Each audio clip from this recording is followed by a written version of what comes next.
Bonjour tout le monde, c'est Fred de Jamais sans mon aiguille. J'espère que vous allez bien.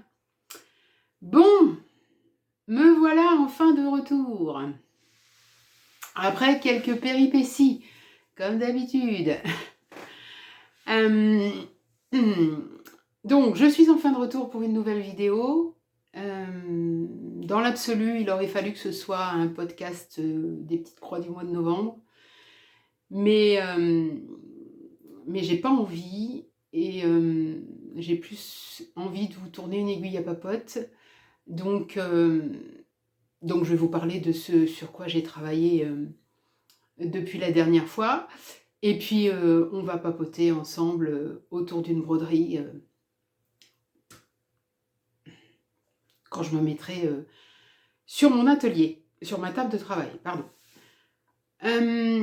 Vous m'excuserez si voilà, si quelques petites quintes de toux viennent agrémentées d'un fond sonore qui ne sera pas très très agréable, je dois en convenir, mais je me relève difficilement d'une infection au virus, le virus, et étant donné que j'ai la sphère ORL qui a été abîmée par les, par les traitements antérieurs, je pense que je vais tousser pendant un moment. Donc voilà. Et puis en parlant, ça peut déclencher quelques petites quintes de toux. Pardonnez-moi par avance. Bon, alors, depuis la dernière aiguille à papote, sur quoi est-ce que j'ai travaillé? Alors, j'ai pas fait grand-chose. Tiens, ça me fait penser que j'ai pas mon... Non, c'est pas grave. Organisation, voilà. Alors, depuis la dernière aiguille à papote, j'ai un petit peu avancé sur le sale de Fabi, le sale Cozy Winter. Mais je suis très très en retard par rapport à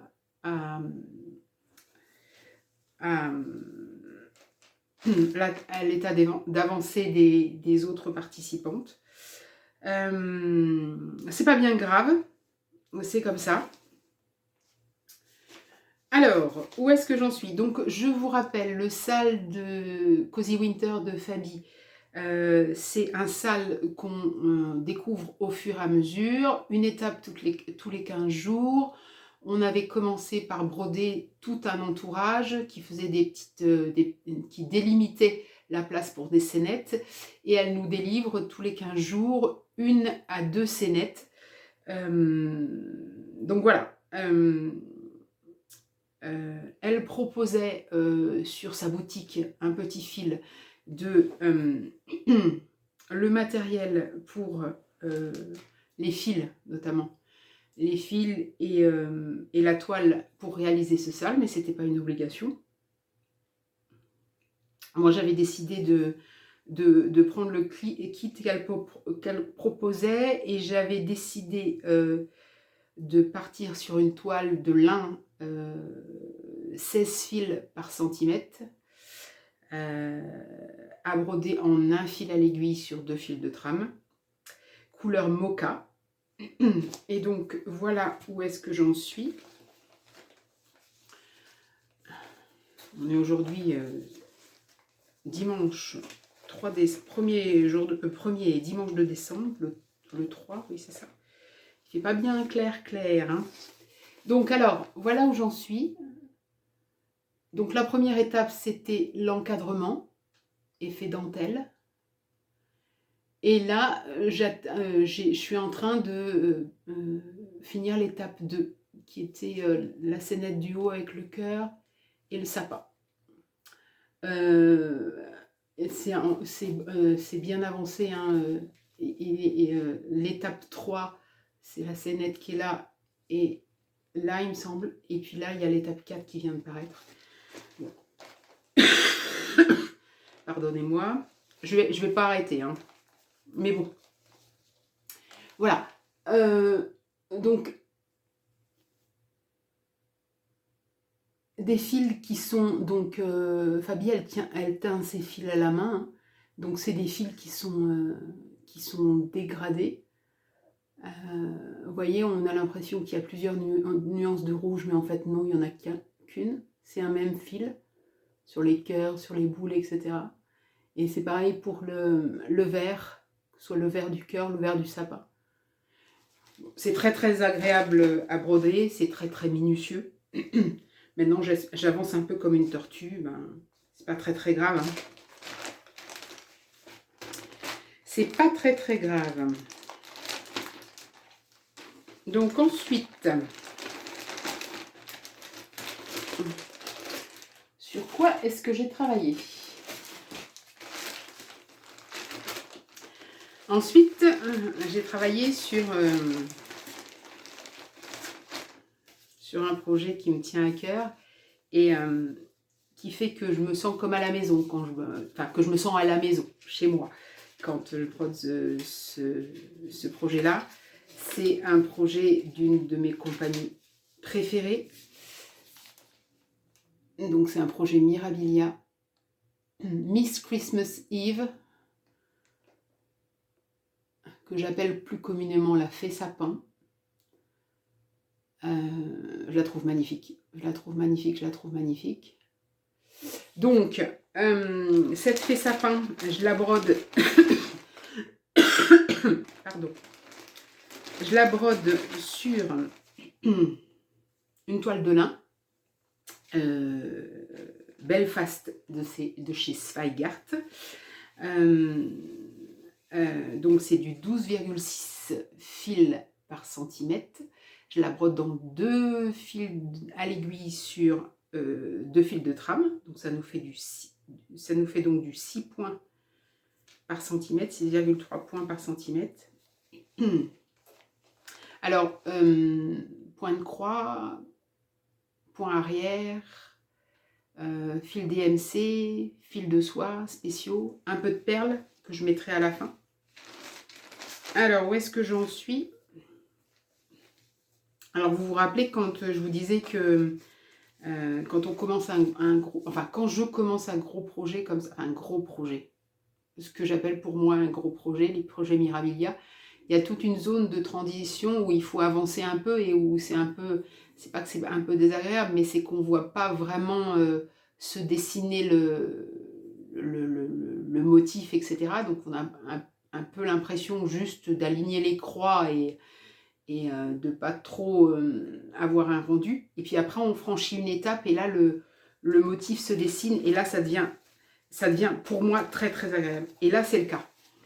C'est le cas parce que vous voyez, hop, la robe se dessine, les nœuds là sur le côté. Alors attendez, par rapport au, voilà, je suis là, hein. Hop. Et là c'est super agréable. Bon, c'est très très, les couleurs sont magnifiques, les fils de soie, c'est juste un petit bonheur à broder. Et puis les espaces que vous voyez là, ce sera les espaces pour des perles. Alors il y aura des perles, mais aucune commune mesure avec les sirènes. Donc je les mettrai tranquillement à la fin, quand j'aurai fini tout ce qui est point de croix et point arrière et tout ça et tout ça. Enfin bon, bref, voilà, c'est quelque chose que moi je prends beaucoup de plaisir à broder. Et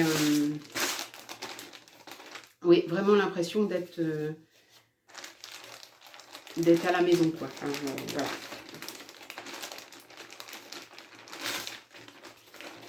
Alors en plus, je vous casse les oreilles avec Matou et avec les sacs plastiques. Ensuite, sur quoi est-ce que j'ai travaillé? Eh ben, hier après-midi. Hier après-midi, au départ, je voulais tourner cette aiguille à papote, mais j'avais pas encore bien d'énergie. Donc je me suis mis à ma table de travail et j'ai travaillé sur Christmas Moose, l'élan de Noël, un kit que j'avais acheté sur Butinette, sur le site de loisirs créatifs Butinette, un kit de la compagnie Pana. Toile Aïda, donc facile, c'est-à-dire, oui voilà, plus facile que la toile de lin forcément. Pardon. Alors, toile Aïda 5,5 ou 14,40, 2 fils à l'aiguille, et puis une toile Aïda marron glacé, donc sympathique. Donc là, alors en plus sur cette broderie, donc point de croix, point arrière, les fils c'est des fils gamma, voilà c'est ça. Donc c'est un kit, hein, donc voilà, quelques petites perles pour faire les encadrements des maisons là, et puis les guirlandes, et puis de la feutrine à mettre à la fin pour faire les fumées qui s'échappent. Je trouve sympathique. Ça c'est une broderie qui est agréable parce que à compter elle est simple, elle est reposante. Elle est reposante. Donc qu'est-ce que j'ai fait hier après-midi? Eh bien, j'ai commencé à... Là j'avais fait l'oreille, j'avais fait l'encadrement, tout le tour du bois. Et là je suis en train de dessiner les maisons à l'intérieur. Je travaille par couleur. Voilà, petit à petit ça va se remplir. Et puis après je ferai le point arrière. Le point arrière, il y en a pas mal, hein, dites donc. Hein. Je regardais ça hier, je me suis dit, ouf, j'ai pris un vertige, dites donc. Ouais, il y en a pas mal. Il y en a pas mal pour dessiner les fenêtres, les maisons, pour dessiner le bois, les branches des arbres. Ouais. Mais bon, ça se fera petit à petit. Et puis, le projet sur lequel je vais vous emmener du côté de ma table de travail, c'est un nouveau projet que j'ai commencé. Bah tiens, voyons. Un projet que j'avais acheté au printemps. Je l'avais acheté au printemps à la maison du Canva. Non, je vous raconte des bêtises. C'est pas du tout un maison du Canva. Je l'ai pris sur Univers Broderie, puisque c'est une fiche.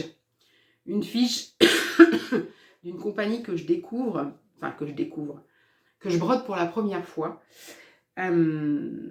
C'est Cuore et Batikure. J'ai un accent italien pas du tout convenable. Et donc, je me suis lancée dans la Notte di Natale, la nuit de Noël. Donc, quelque chose de très différent de ce que je fais d'habitude.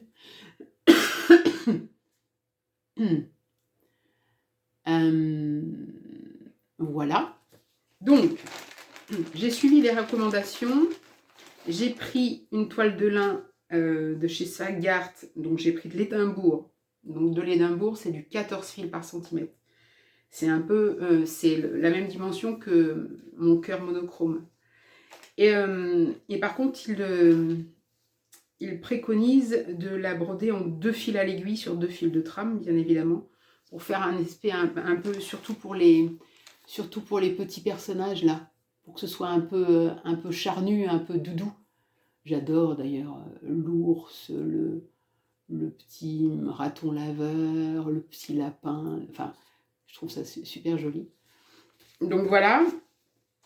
Donc, c'est une toile gris perle, en 14 fils par centimètre. Et donc, où est-ce que j'en suis? Voilà. Donc, j'ai commencé par le centre. J'ai fait les petits flocons et le gros flocon.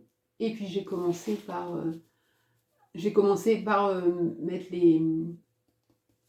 les inscriptions au-dessus là. Et donc avec vous, dans 3 minutes, je vais broder, là je suis là, je vais broder la petite vague là qui est dessous, parce que c'est des motifs qui sont répétitifs et qui vont me permettre de pas trop galérer à compter pendant que je cause. Point de croix, point arrière à un fil ou à 2 fils. Et vous voyez sur le point arrière du gros flocon là, j'ai fait du point lancé même. Parce que je trouvais que, voilà. Donc j'ai tiré vraiment pour que ça fait, je trouve que ça fait un effet plus sympathique. Donc là, le point lancé sur le blanc, il est en 2 fils. Il y a d'autres, pour les guirlandes, etc., ça sera du 1 fil, il me semble. Un patron que je ne peux pas vous montrer, évidemment, mais qui est imprimé en couleur, très clair, très très clair. J'ai même pas besoin de le surligner pour savoir où j'en suis. Vraiment, c'est du pur bonheur à broder, hein, ça, hein, vraiment. C'est très très... Bon, alors, je brode ça sur du lin, donc ça demande un petit peu de concentration, mais en termes de motifs, etc., c'est reposant. Je trouve que c'est reposant. Donc voilà, donc je me suis dit que j'allais me mettre à ma table de travail avec cette petite chose. Et puis je vais popoter avec vous. Alors n'hésitez pas, hein, comme d'habitude, vous prenez votre ouvrage ou un chocolat ou de quoi manger, voilà. Parce que je vais vous parler de pas mal de choses. Je vais vous montrer aussi 2-3 trucs, parce que j'ai un petit peu craqué sur quelques patrons. Je vais vous parler un petit peu de lecture, tranquillement quoi. Un dimanche matin, tranquille. Premier dimanche du mois de décembre. Voilà. Bon, allez, je vous retrouve tout de suite. Bien, me revoilà du côté de ma table de travail. J'ai pris le temps de remettre la broderie sur le tambour. Et je vais m'installer pour broder et papoter avec vous. Alors. Oups. Pardonnez-moi pour le bruit. Décidément.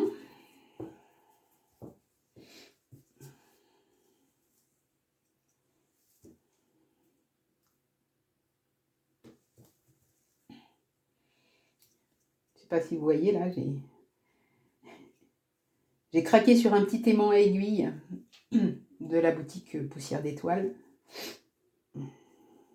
Alors, je ne suis pas très très habituée à m'en servir, en fait, encore, parce que j'ai toujours pardon, le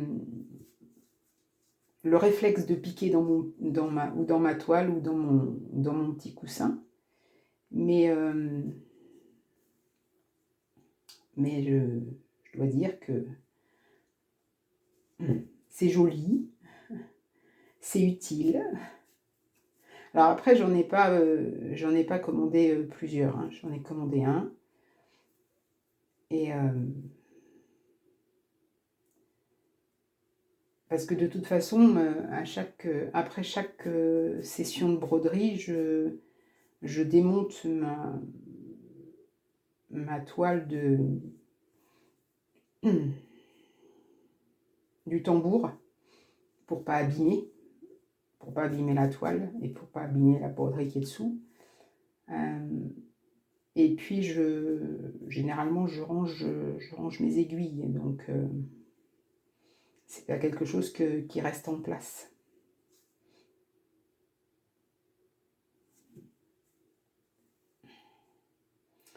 Bon, alors, j'espère que vous allez bien, vous. Que vous êtes en train de préparer les fêtes de Noël, ou pas. Parce que, Je sais que les fêtes de Noël, c'est pas partagé par tout le monde, par, par choix ou pas par choix d'ailleurs, hein. Je sais qu'il y a des gens qui sont seuls pour Noël et pour les fêtes de fin d'année. Je sais qu'il y a des gens qui n'aiment pas ça. Moi, je suis pas une inconditionnelle des fêtes de Noël.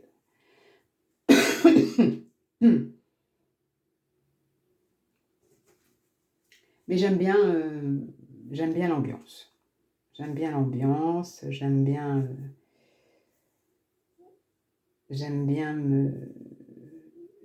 les rues décorées, j'aime bien avoir un sapin, sans pour autant mettre des décorations partout, hein. Et d'ailleurs, le sapin, je l'ai fait hier. Je l'ai fait hier.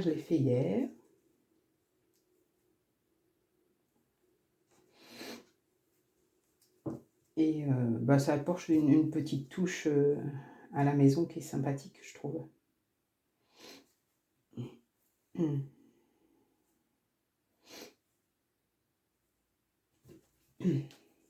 On a un vrai temps d'hiver là, je trouve. Enfin, quoique, là, ce matin chez nous, c'est un peu de pluie, je crois.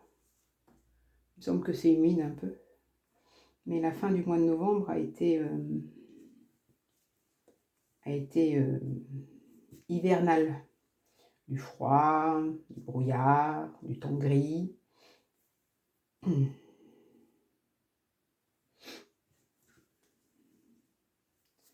Heureusement que j'aime le mois de novembre, hein, parce que, dites donc,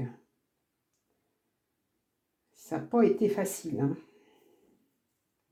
Donc, je vous avais laissé lors de la dernière aiguille à papote. J'étais en train de m'organiser différemment professionnellement parlant. Donc ça se met en place tout petit à petit. La personne qui prend ma place, elle est arrivée. Elle est maintenant formée.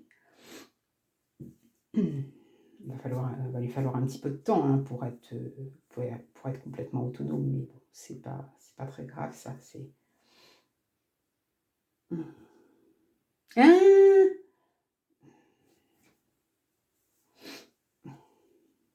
Je viens de me rendre compte que j'ai fait une boulette. Donc voilà, Pénélope, merci.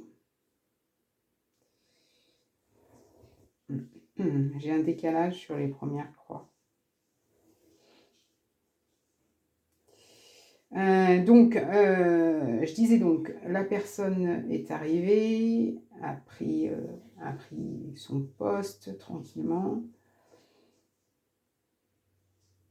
Donc il faut l'accompagner, c'est pas immédiat, hein, tout ça tout de suite. Et puis voilà, et puis la fatigue s'accumulant.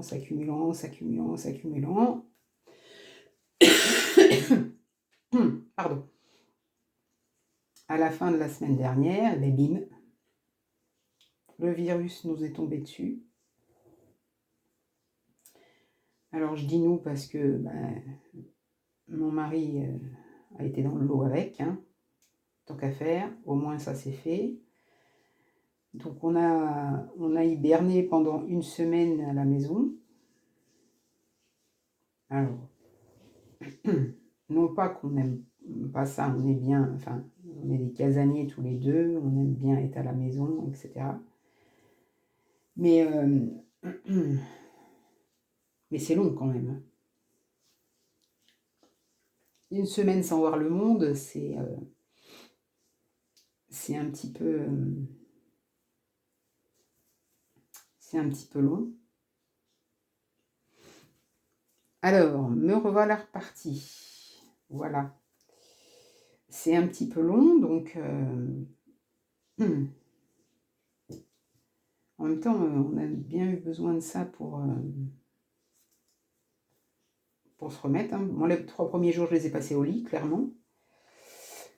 Et puis après, ben, faut se relever quand même. Hein. Faut se relever.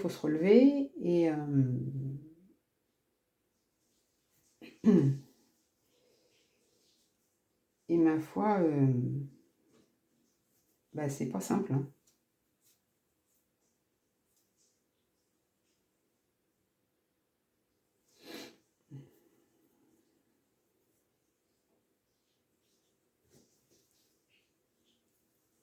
Bref,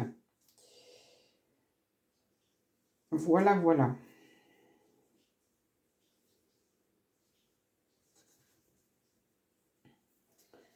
Puis ça met complètement à plat.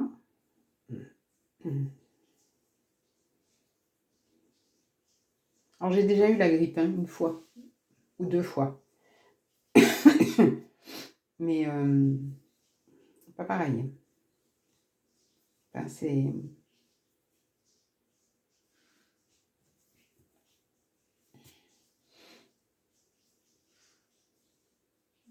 c'est pas pareil.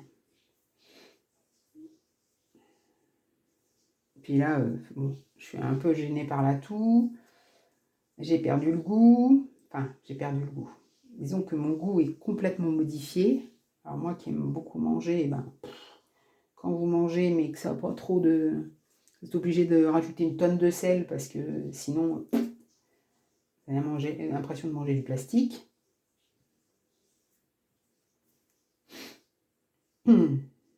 Enfin bon, ça va mettre, je vous disais, hein, ça va mettre un petit peu de temps. Mon mari va mieux, moi ça va mettre encore un petit peu de temps parce que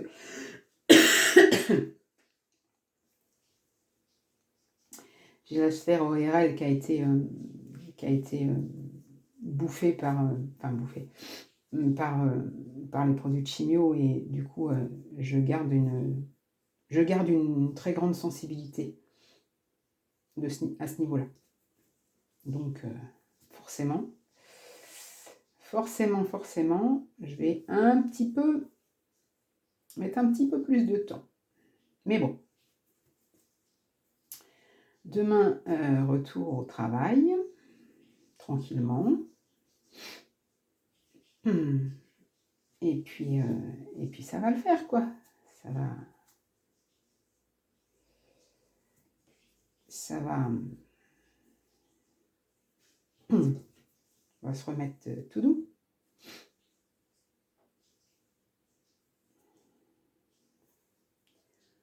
Je suis en train de regarder si je ne fais pas de bêtises quand même. Hein.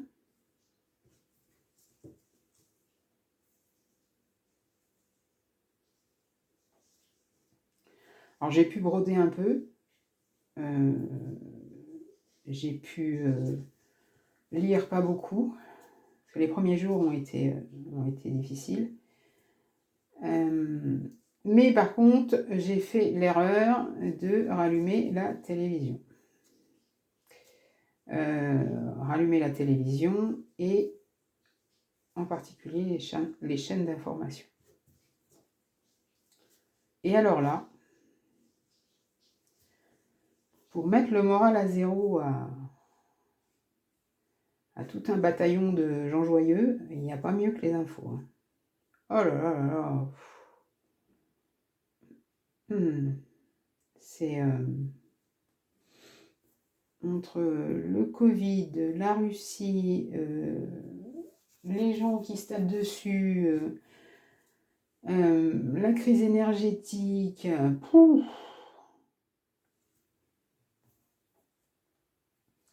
Donc du coup, moi qui ne suis pas normalement quelqu'un de triste, j'ai pris un espèce de coup de massue sur la tête. C'était... Ah là là, c'était désagréable. Et puis vous savez, c'est un peu... je trouve que c'est c'est hypnotique, ces informations en continu là. Enfin moi, dans le mauvais sens du terme, hein. Donc, oui, il a fallu vraiment que je me dise, non, non, mais attends. Décroche. Comme j'étais fatiguée, j'arrivais pas à faire grand-chose. Enfin bon, bref. Buf.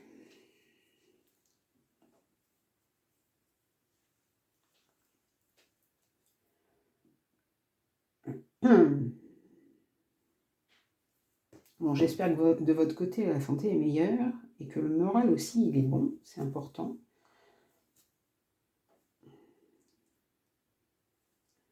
Alors, comme d'habitude, hein, j'ai repris pied en... Alors, j'avais un petit peu investi le salon parce que j'étais plutôt dans le canapé et dans mon fauteuil plutôt que assise à ma table de travail. Hein, c'était plus confortable. Donc, j'avais tout transféré là-bas. Enfin bon, bref, c'était devenu un joyeux bazar. Et puis avant... le 1er décembre, je crois. Oui, jeudi ou vendredi, j'ai commencé à tout ranger, à tout remettre à sa place dans mon atelier et à, comme d'habitude, refaire des petites croix petit à petit. Et ça m'a... voilà. Je me suis dit, j'éteins la télé, je mets des petites vidéos, petite série Netflix aussi. Je fais quelques petites croix et ça va repartir tout seul. Et effectivement,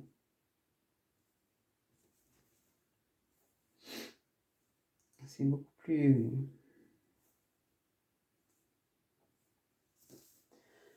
Je bois un petit coup, excusez-moi. J'ai la bouche qui est desséchée. Donc bon, je suis repartie comme ça, tranquillou.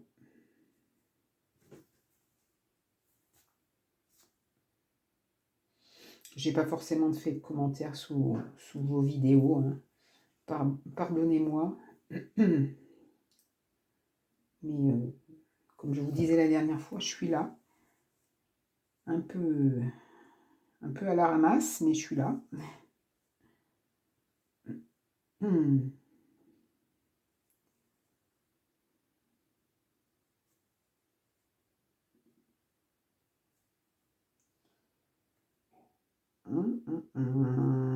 Ça m'énerve ces petits nœuds là.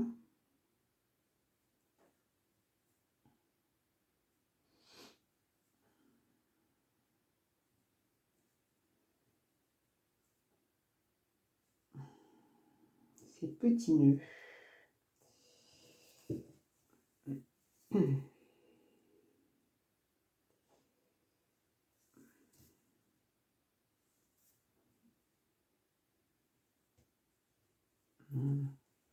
Hop là.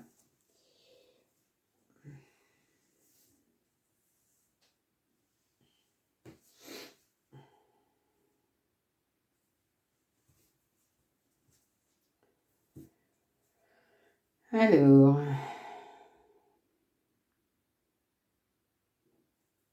combien il y en a là? 1, 2, 3, 4, 5. Je compte mes vaguelettes.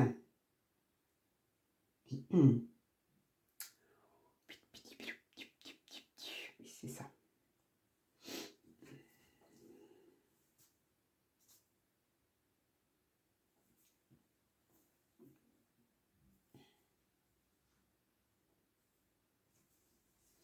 Ah, j'ai suivi aussi... première fois que j'allais sur Twitch, je ne connaissais pas du tout cette plateforme, une plateforme de live en fait, une plateforme de stream. Et j'ai suivi 2 lives en live, qu'à de le dire, 2 lives d'Anaïs de Ouvrage Lumineux, c'était sympathique. Bon, alors après, voilà, je l'ai fait parce que cette semaine, je ne pouvais pas bouger de la maison et du coup, j'ai pu le suivre. Après, c'est pas des horaires où je suis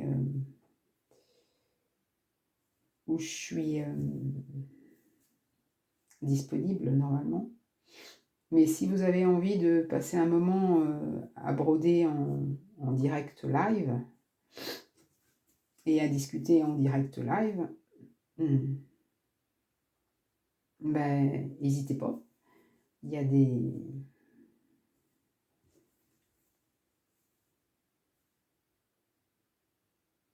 Elle fait des sessions comme ça 2 fois par semaine, je crois.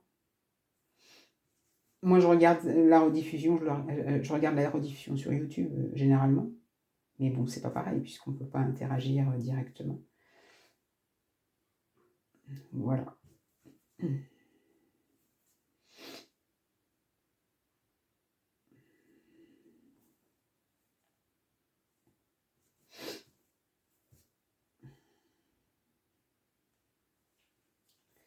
Alors, sinon, est-ce que je vous parle de mes petits craquages? Oui. Alors, au départ, j'ai commencé à commander des choses sur Univers Broderie parce que j'ai commencé à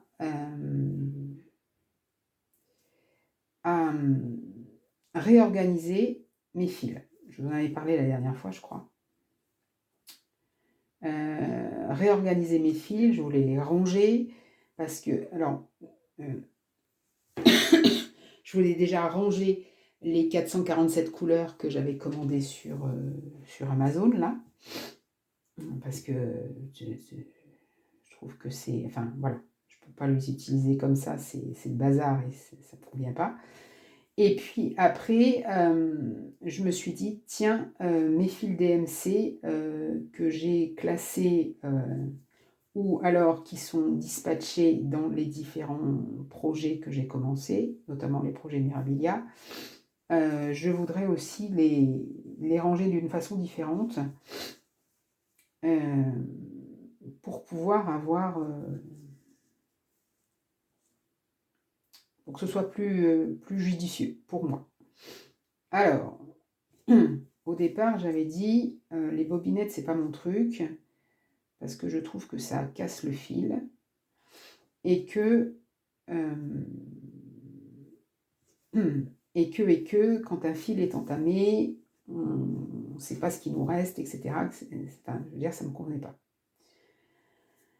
J'ai un peu changé d'avis sur un point.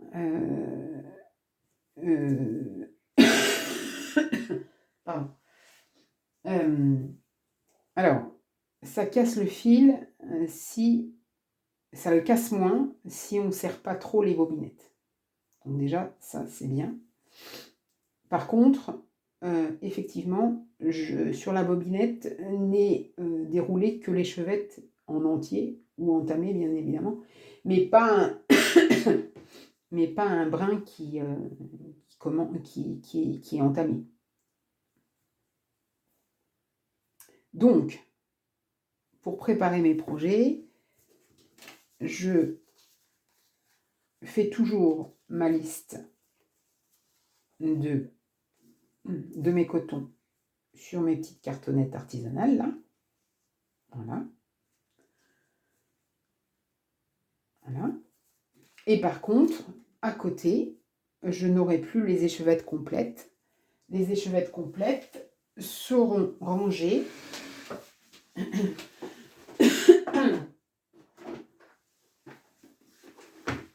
dans des boîtes comme ça.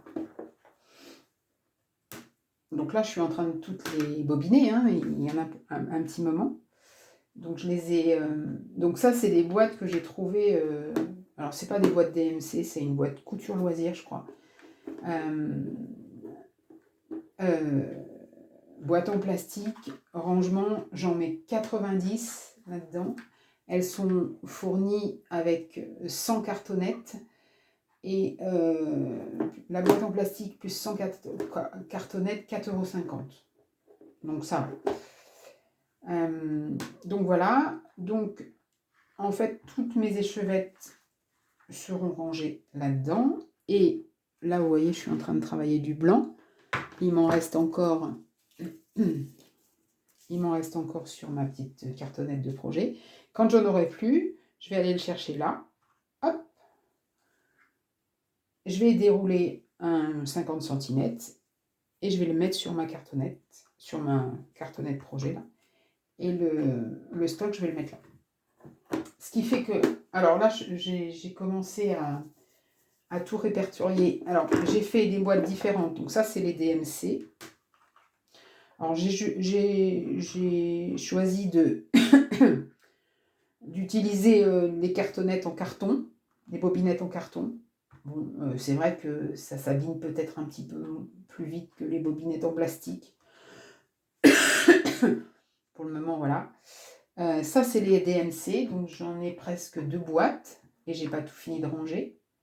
Ah, tiens, d'ailleurs, là, je suis en train de voir que... Voilà, merci. Voilà, presque 2 boîtes, 90 couleurs dans une boîte, 90 bobinettes dans une boîte. Donc, j'ai pas encore tout fini de ranger.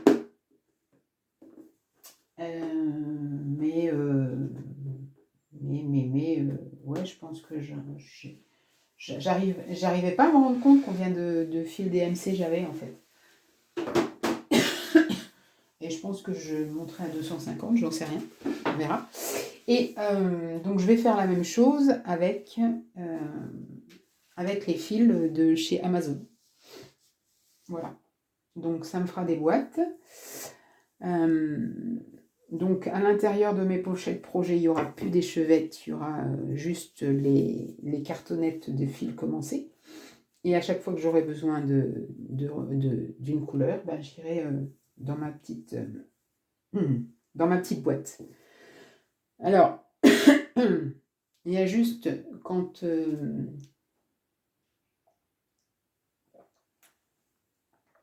vais partir, par exemple, en vacances ou dans ma famille et que voilà. Donc, soit je prendrai un projet sous forme d'un kit, comme le Rennes, auquel cas j'ai pas besoin de réserve de cartonnettes, soit ben, je prendrai un projet, voilà, et je sortirai mes cartonnettes et je les mettrai là-dessus. Je les mettrai sur le petit anneau. Hop, pour les emmener avec moi. Petite cartonnette des petites bobinettes du projet. Et puis après, en rentrant, ben, je leur rangerai dans leur boîte. Et voilà. Donc, petit à petit, je fais des bobinettes.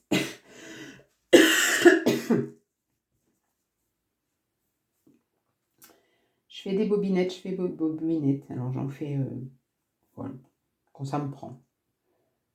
Petite pause broderie, je fais des bobinettes. Le matin, après le petit déjeuner, je fais des bobinettes. Voilà, tranquillou, tout doux.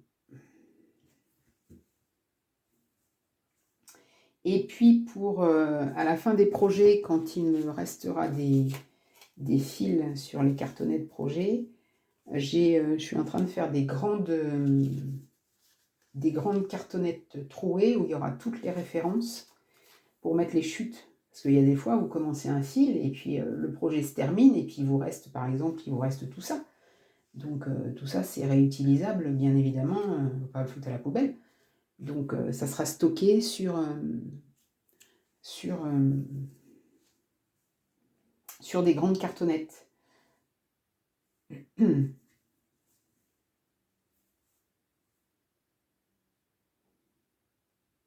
Donc voilà, donc j'étais partie sur sur cette idée d'organisation-là. Donc, je me voilà partie sur le site d'Univers Broderie, je commande mes boîtes, et puis évidemment, je peux pas aller sur le site d'Univers Broderie sans faire un tour du côté des fiches,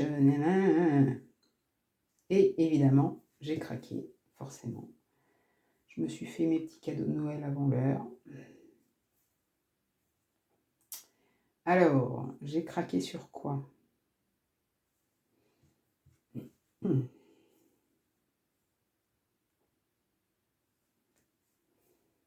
Donc, j'ai craqué sur 2 fiches Mirabilia et 2 fiches Kuore et Batik Kuore. Alors, Kuore et Batik Kuore.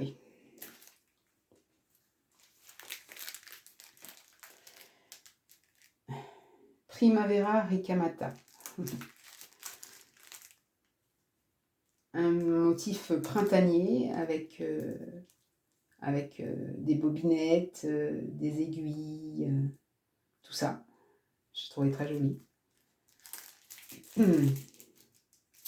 Ensuite, c'est pareil, un autre motif de Noël. Avec un petit mouton qui tricote. Enfin, je trouvais ça très sympa aussi.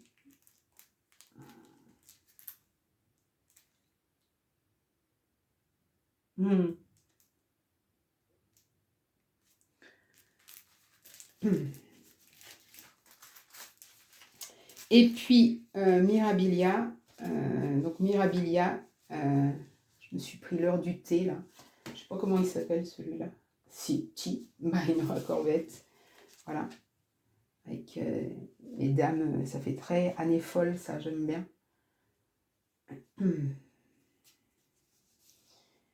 Et puis un sur lequel je lorgnais depuis longtemps, mais qui était en rupture à chaque fois. Et l'autre jour, je l'ai vu, hop, c'est les... Comment ça s'appelle? Dressmaker's Daughter. Ah, je l'adore celui-là, je le trouve beau. Je le trouve beau. Alors après, c'est pareil, hein, il y a... j'ai été au coup de cœur. Après, quand j'ai examiné un petit peu la fiche, je ne passerai pas sur le nombre de perles qu'il y a. Mais je trouve ça chouette parce que ça peut être soit les faire les 4 en même temps, soit les faire séparément. Donc pour l'hiver, le printemps, l'été, l'automne. L'hiver, je le trouve magnifique. Enfin bon, bref. Voilà. Donc j'ai trouvé ça fort joli, je dois vous dire. Fort joli, fort joli. Donc j'ai craqué, faible que je suis. En plus j'y étais le week-end du Black Friday. Alors j'ai pas fait je l'ai pas fait du tout exprès, parce que alors moi je suis pas du tout je regarde pas du tout ça, je suis toujours à la ramasse, les soldes, les machins, les trucs, je suis jamais, moi. Je suis jamais dans les temps, enfin comme d'habitude. J'ai toujours un train de retard. Et là, ben, je sais pas, j'avais hop, ben, j'ai dit hop, allez, l'occasion fait le larron. Et donc, je me suis fait plaisir.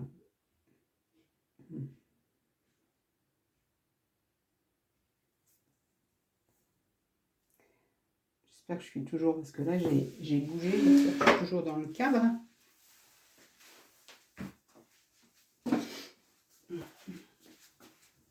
Oui, ça va.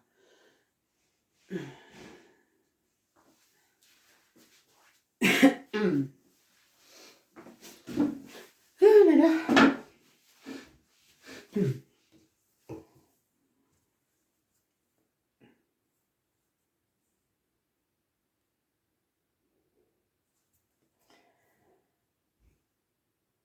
Donc voilà, donc je fais mes bobinettes, je fais des petites croix, j'essaye de me reposer, je crache mes poumons, tout va bien quoi.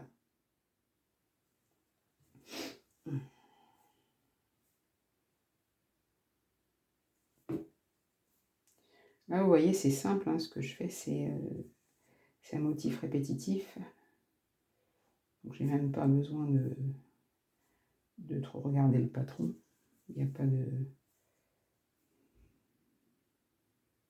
Au début, je me suis dit, je sais pas ce que j'ai fait, j'ai démarré, mais non, en fait. Hein. J'avais peur de m'être trompée dans le milieu de ma toile, parce que comme je fais ça, comme les toiles que je choisis, elles sont toujours un peu plus grandes, je fais le milieu, voilà, hein, je suis pas au point près, mais bon.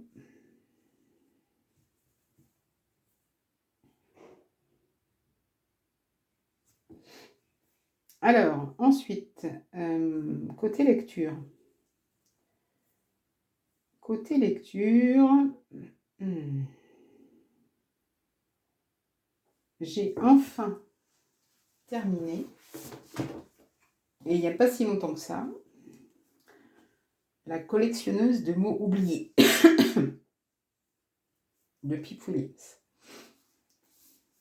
J'ai enfin terminé parce que, j'ai eu du mal à lire, à me concentrer sur la lecture, ça je veux bien. Mais surtout, j'ai eu du mal à arriver au bout en fait. Autant l'histoire de l'héroïne, je l'ai trouvée très plaisante, enfin je veux dire, c'était très intéressant, etc. Autant toute la partie construction du dictionnaire, etc., je l'ai trouvée lourde. Enfin, je veux dire, je trouvais ça lourd et pas ennuyeux, mais alors peut-être que c'était moi qui n'étais pas dans le mood, hein, mais j'ai trouvé ça... je trouvais qu'il y avait des longueurs dans le livre. Alors, je vous rappelle brièvement l'histoire. C'est l'histoire d'Esmé, une petite fille qui grandit avec son papa. Sa maman est morte et son papa, il est lexicographe, c'est-à-dire qu'il participe à l'élaboration du premier dictionnaire d'Oxford. Donc elle grandit au milieu des mots et au milieu de la construction de ce dictionnaire. Et elle s'aperçoit vite que tous les mots ne sont pas répertoriés, puisque les mots qui sont répertoriés dépendent un petit peu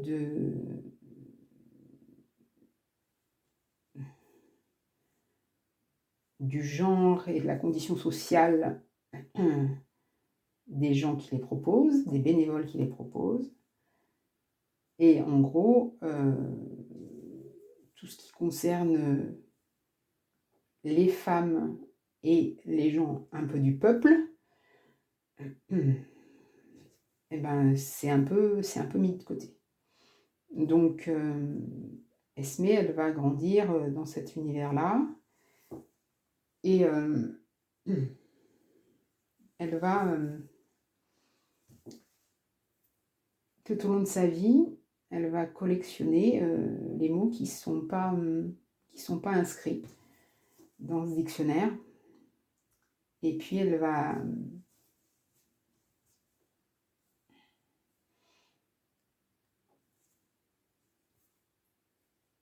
elle va faire en sorte que ce soit porté aux yeux du grand public, quoi, en gros. Donc ça, c'est très très résumé et c'est très très concentré. le livre, il s'étale sur le prologue, on est en 1886 et l'épilogue, on est en 1989, je crois, plus de 100 ans, il me semble. Donc voilà, donc ça c'est toute cette histoire-là, mais c'est surtout l'histoire de la vie d'Esmé. Esmé qui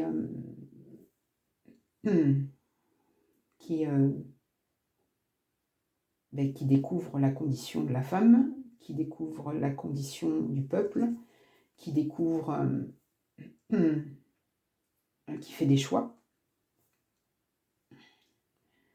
Et voilà, et au milieu de ça, il y a les suffragettes, au milieu de ça, il y a la Première Guerre mondiale, au milieu de ça. Donc toute cette histoire de sa vie à elle, de ses choix, de ses rencontres, de ses découvertes, etc., c'était hyper... Enfin, moi, j'ai trouvé ça hyper passionnant. Enfin, très intéressant, on va dire. Mais j'ai trouvé que c'était alourdi par les passages où un peu plus technique sur la construction du dictionnaire. Alors après, peut-être que... oui, autant la brodeuse de Winchester, c'est un petit peu le même principe. Hein, c'est... Il y a de la technique de broderie, etc. Mais j'ai trouvé que ça passait mieux que ça. Bon, après, je vous dis, hein, c'est peut-être parce que 1, 2, 3, 4, 5, on monte et c'est peut-être parce que j'étais pas dans le...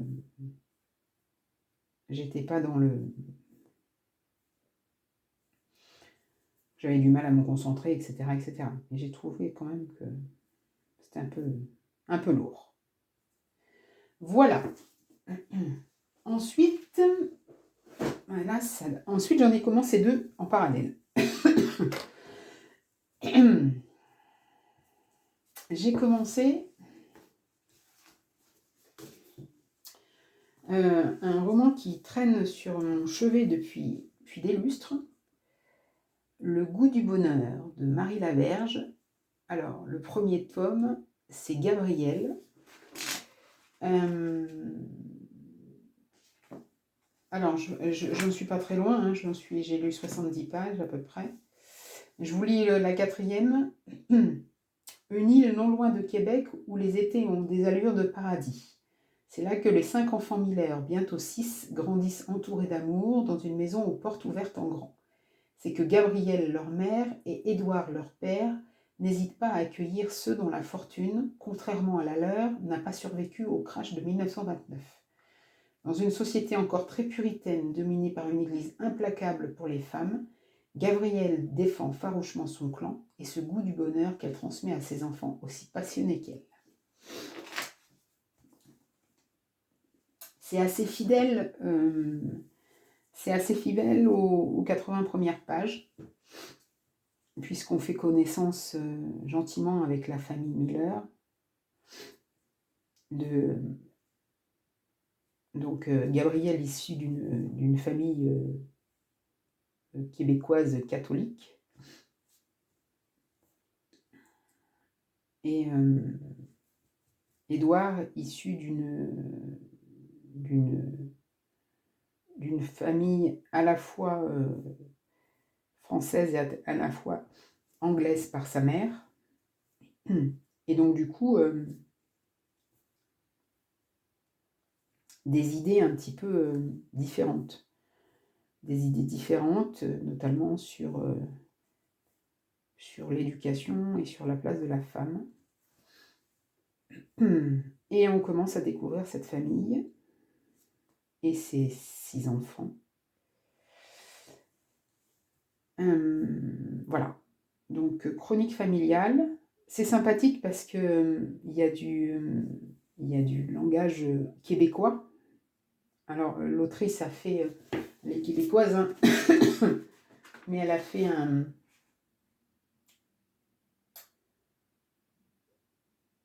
Ouais. Née en 1950 au Québec, Marie Laberge est dramaturge, romancière, comédienne, scénariste et metteur en scène. Après des études en journalisme, elle se consacre aux activités théâtrales et entre au Conservatoire d'art dramatique du Québec. Elle joue dans différentes pièces de théâtre à Québec avant de faire de la mise en scène et dramatique.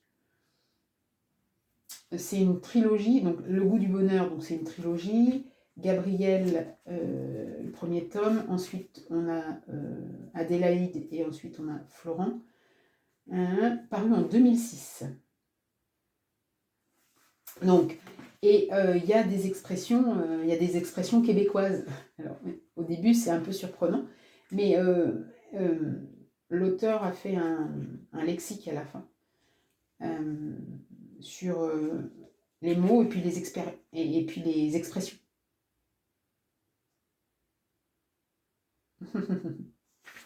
Donc voilà. Donc ça se met en place gentiment, saga familiale. J'aime bien, moi, de temps en temps, ça. J'aime bien, j'aime bien. Alors, c'est, voilà, hein, ça a presque 20 ans, l'histoire. Je suis encore encore un peu à la traîne, mais c'est pas grave. J'aime bien découvrir des romans un peu plus tard. J'en avais beaucoup entendu parler sur la chaîne quand je suivais beaucoup de chaînes de lectrices, sur la chaîne de Margot Liseuse. Elle avait beaucoup aimé Le goût du bonheur. Donc voilà. Et puis, en parallèle, j'ai commencé, c'est pareil, quelque chose que j'ai acheté il y a un petit moment. Le pouvoir du chien de Thomas Savage aux éditions Gallmeister. Alors les éditions Gallmeister, j'aime bien. Ça passe ou ça casse avec moi, les éditions Gallmeister. Soit je rentre tout de suite dedans dans les 10 premières pages et je me dis que je vais adorer, soit je n'y arrive pas du tout et je peux... Alors ça c'est pareil, c'est un roman qui date un petit peu, je crois qu'il date de 1967. Ouais. Et il a été par contre, il a été traduit en 2019 en France uniquement. Et il me semble bien qu'il a été adapté par Clint Eastwood. Je ne sais pas si je me trompe ou pas. Il me semble que je l'ai vu passer sur Netflix, Le pouvoir du chien, et que je me suis dit non, je ne regarde pas parce que j'ai le bouquin, je voudrais le lire en premier. Peut-être que je me trompe complètement. Alors, là, c'est pareil. J'ai lu une petite soixantaine de pages. J'aime beaucoup.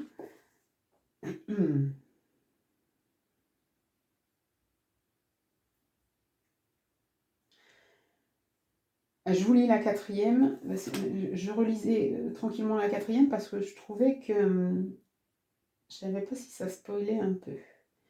Alors, Montana, année 1920, Phil et George, deux frères que tout oppose, vivent et travaillent ensemble dans l'un des plus grands ranchs de l'État. Cow-boy charismatique et flamboyant, Phil est aussi brillant et dominateur.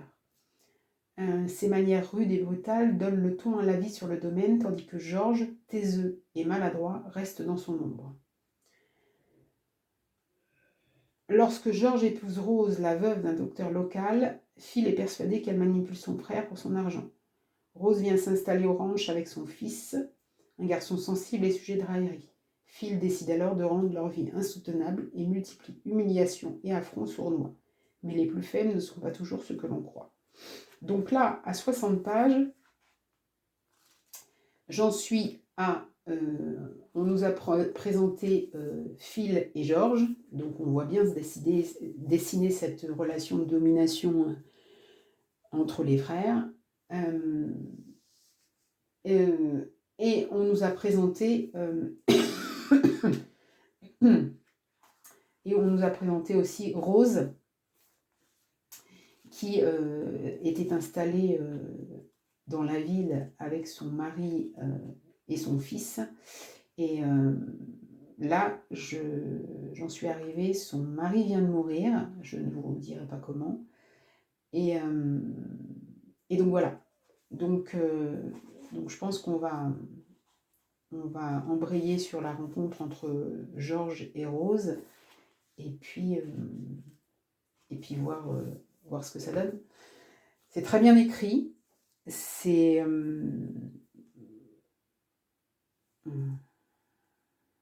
très bien écrit, et je suis encore en train de faire une boulette. C'est très bien écrit, c'est l'ambiance est l'ambiance, hein. L'ambiance des États-Unis, Montana, 1920. Elle a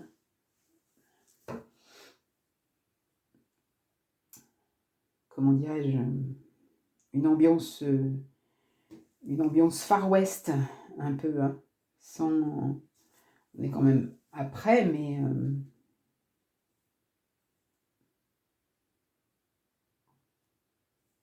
l'Amérique profonde, voilà. D'ailleurs, ils le disent, hein,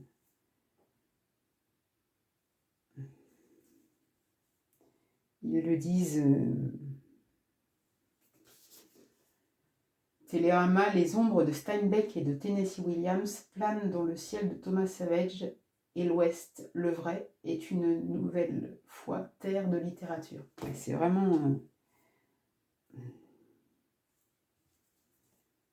ça. C'est l'ambiance un peu poisseuse.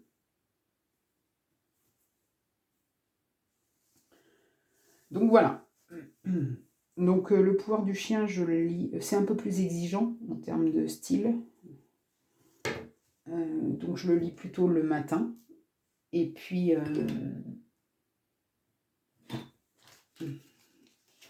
le goût du bonheur, je lis plutôt ça le soir. Je fais souvent ça.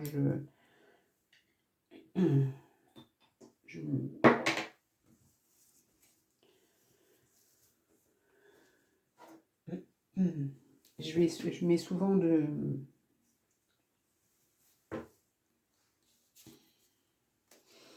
lecture.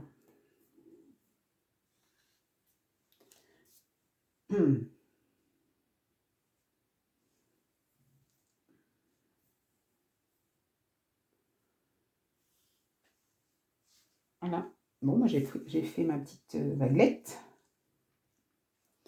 Je vais faire l'autre de l'autre côté.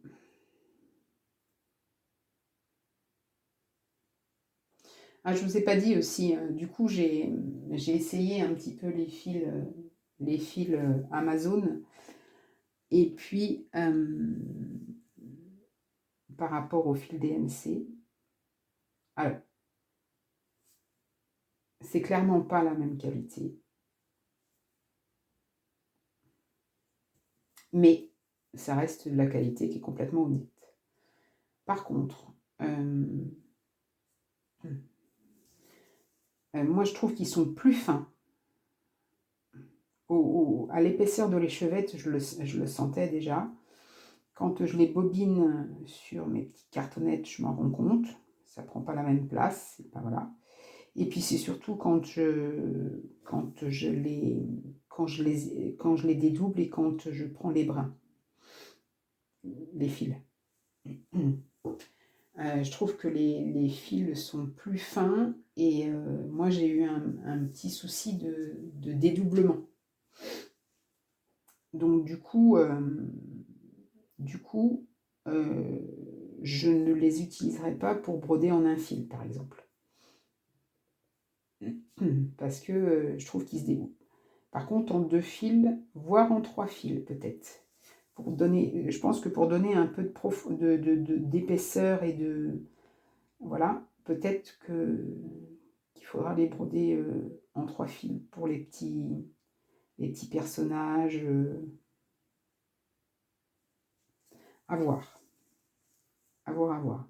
En tout cas, bon, effectivement, hein, c'est pas du DMC, mais bon, le prix n'est pas le même non plus. Hein, je veux dire, je suis complètement d'accord que... Je suis complètement d'accord que...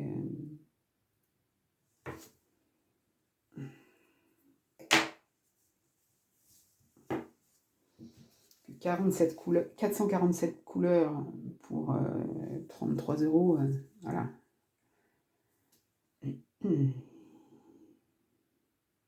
DMC peut pas s'aligner forcément, ça c'est sûr. Donc voilà.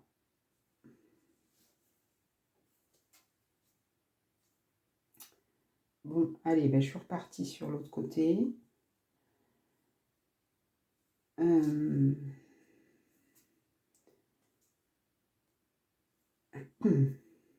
Ah oui, puis je devais voir...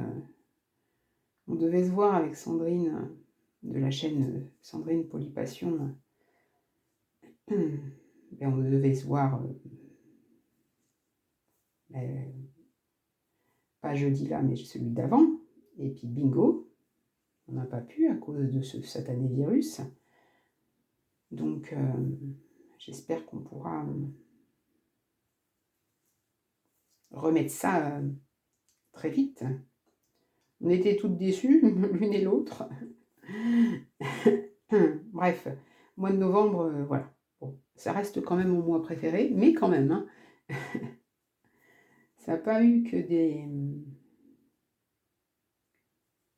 Il n'y a pas eu que des bons moments.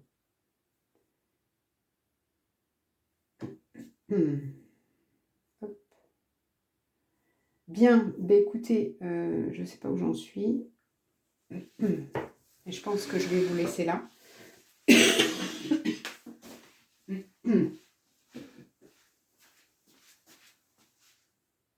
Oui, 54 minutes. Plus la petite introduction. Ça donne pas mal à mon histoire, là, quand même. Je trouve que c'est joli. Et puis, je vous dis, c'est agréable à broder.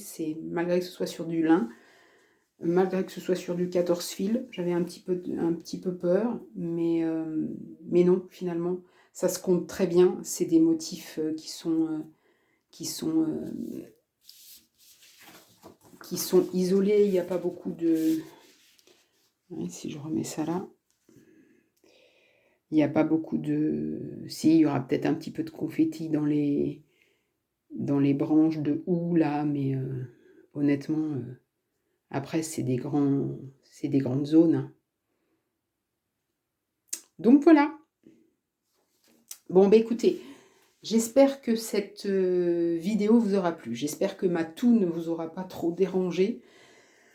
Je pouvais guère faire autrement et je vous dis, je pense que j'en ai pour un petit moment encore. N'hésitez pas à me laisser des commentaires si le cœur vous en dit. Mais ce n'est pas une obligation. Je fais aussi moi-même partie parfois de la majorité silencieuse, donc je comprends très bien. Et puis, je vous souhaite une bonne journée, une bonne soirée ou une bonne nuit selon le moment auquel vous regardez cette vidéo. Et je vous dis à tout bientôt.